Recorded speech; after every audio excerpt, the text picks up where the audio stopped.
Quasi 80.000 persones formen la població de Gandia. Però saben que les persones no són les úniques que habiten a la ciutat. De vegades els núvols pinten de gris el cel, d'altres lluís el sol. Quan busquem ombra als carrers de Gandia, qui són els encarregats de proporcionar-la? Quan arriba l'hora de dinar, què els sembla un bon pla de fideuà de Gandia?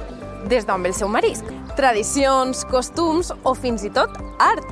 Saben que encara conservem restes de la història dels nostres avantpassats? Gandia és una ciutat, i ciutat és sinònim d'urbanisme, un concepte oposat a la natura, però de vegades estos dos conceptes poden conviure. Pensen en un color vinculat a la natura, un color que vist els camps, els boscs o les muntanyes, que també pinta de vegades el mar, els rius o els aiguamolls. La vegetació i la fauna també conviuen amb este color. M'acompanyen a descobrir tots els colors del verd?